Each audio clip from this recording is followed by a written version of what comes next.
بسم اللہ الرحمن الرحیم۔ سورہ البقرہ کے پہلے اور دوسرے رکوع میں منافقین، مومنین اور کفار کا ذکر ہے۔ مومنین کو خوشخبریوں کی بشارتیں ہیں، کفار کو عذاب میں مبتلا کرنے کا بیان دیا گیا ہے، اور منافقین کی طرح طرح کی مثالیں ہیں جن کو اللہ تعالیٰ نے بیان کیا ہے کہ ان پر کس کس طرح سے دردناک عذاب نازل ہوگا۔ اب اگلا آتا ہے تیسرا رکوع۔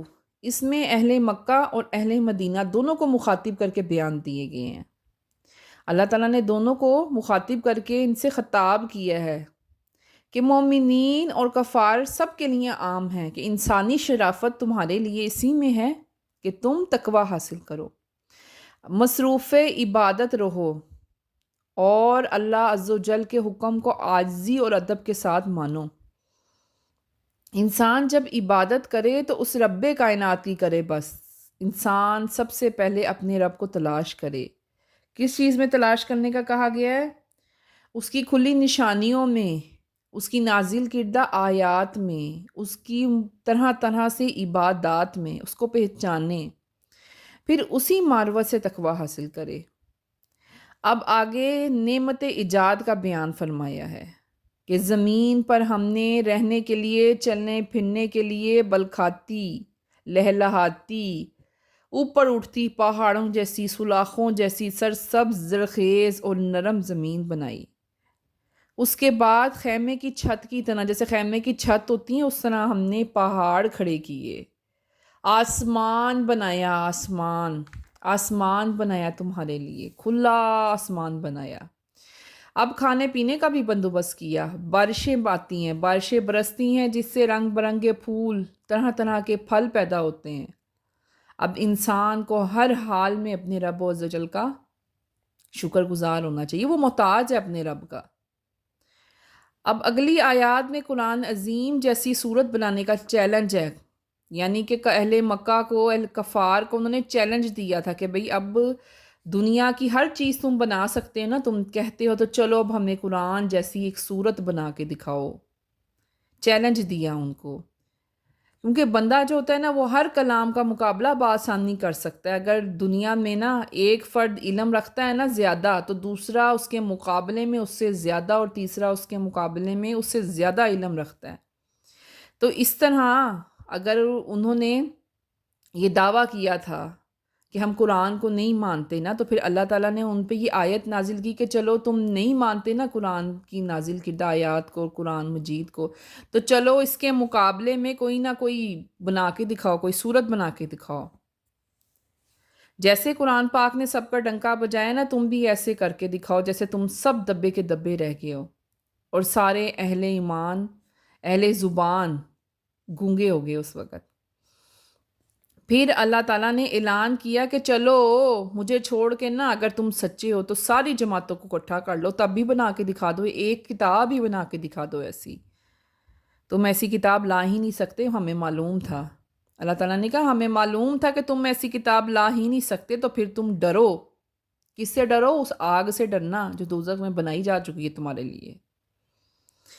اس سے بعد اگلی آیت میں ان لوگوں کے لیے خوشخبری ہیں جو ایمان لائے تھے، مومنین، اچھے کام کیے تھے، یعنی اللہ تعالیٰ ایمان والوں کو اور عمل صالحہ والوں کو بشارت دیتا ہے کہ وہ ایسے باغات میں داخل ہوں گے، ایسے باغوں میں وہ داخل ہوں گے جدھر آرام اور راحت کے لیے سب کچھ موجود ہوگا۔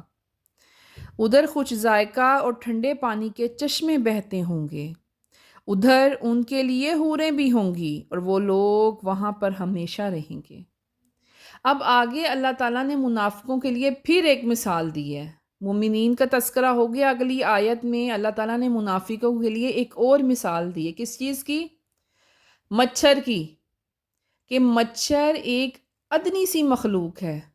جہاں بتوں یا کسی مخلوق کی بے حقیقتی بیان ہو رہی ہو نا، وہاں سب سے زیادہ حقیقتی مچھر کی بیان کرنا اللہ تعالیٰ نے کہا مناسب ہوگا۔ یعنی مچھر جیسی چھوٹی سی چیز کی مثال دینے سے اللہ جھجکتا نہیں ہے، جیسے یہ لوگ ہوں گے ویسے ہی مثالیں دی جائیں گی۔ حالانکہ ہر ذی عقل سمجھ رکھنے والا اسے تسلیم کرتا ہے کہ عوام کو اس مثال سے سمجھانے کا کوئی حکمت ہوگی، اس سمجھانے کے لیے کوئی حکمت ہوگی کہ انہیں ایسی مثالوں سے سمجھایا جا رہا ہے، پر کافر اعتراض کرتے ہیں۔ کہتے ہیں ہنسی مثال سے کیا بیان کرتا ہے اللہ، کیا مقصود ہے جی؟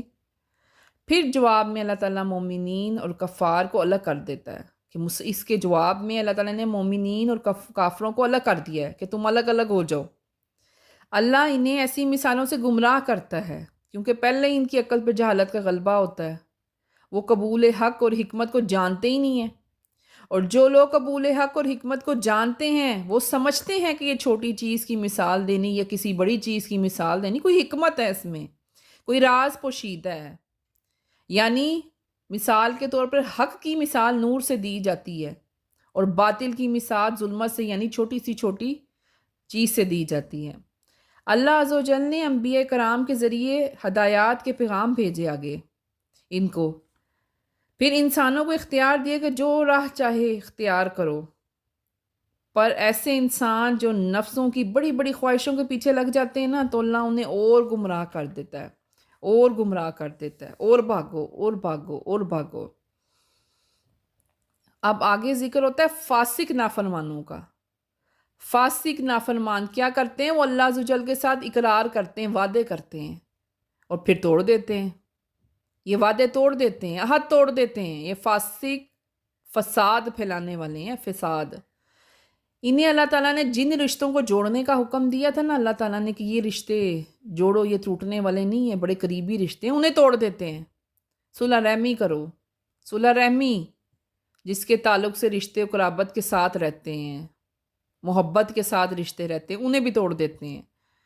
آپس میں محبت اور دوستی رکھو، اس کو بھی نہیں کوئی اہمیت دیتے۔ جن جن چیزوں کے ماننے کا اللہ تعالیٰ نے حکم دیا انہیں قطع کر دیتے ہیں۔ یہی لوگ دین میں بھی اور دنیا میں بھی دونوں میں نقصان اٹھاتے ہیں، نہ انہیں دین کی کوئی سمجھ ہوتی ہے یا نہ انہیں دنیا میں رہنے کا کوئی طریقہ آتا ہے۔ اگلی اور آخری آیات میں اس رکوع کی اللہ تعالیٰ فرماتا ہے کہ میں نے نا ایک بے جان قطرہ تھا، ایک بے جان قطرہ یعنی کہ ایک سمجھ لے بے جان مردہ جسم جس میں دوبارہ جان ڈالتا ہوں، دوبارہ جان ڈالوں گا قیامت کے روز۔ اس سے پہلے بھی میں نے تمہیں زندہ کیا تھا، ایک عمر دی تھی کہ تم اس عمر تک اپنی زندگی پوری کرو، جیو، کھاؤ پیو جو مرضی کرو۔ پھر میں نے تمہیں موت دی تھی اور اس کے بعد حشر یا نشر یا قبر کی زندگی، سوالات۔ اب میں تمہیں دوبارہ زندگی میں لٹاؤں گا، دوبارہ بناؤں گا، تمہیں دوبارہ زندہ کروں گا۔ ان سب چیزوں کے باوجود یہ جو آیات نازل ہوئے، جو کفار ہے پھر جھٹلاتے ہیں اللہ کے دین کو، پھر جھٹلاتے ہیں، تو بڑا تعجبناک ہے، بڑی زندگی نا ان کی تعجبناک ہے، ان کی سوچ۔ اب یہ وہی رب ہے جس نے سرسبز شاداب باغات بنائے، سبزے بنائے، جانور بنائے، چرند پرند وغیرہ سب کچھ بنایا، زمین آسمان سورج چاند ستارے سب اسی کی کاریگری ہے۔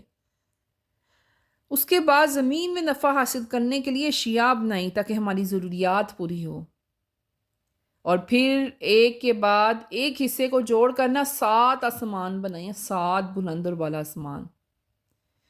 پھر ان 7 آسمانوں میں فرشتے بنائے، اتنی مخلوقات پیدا کی، پھر یہ کفار مانتے ہی نہیں ہیں۔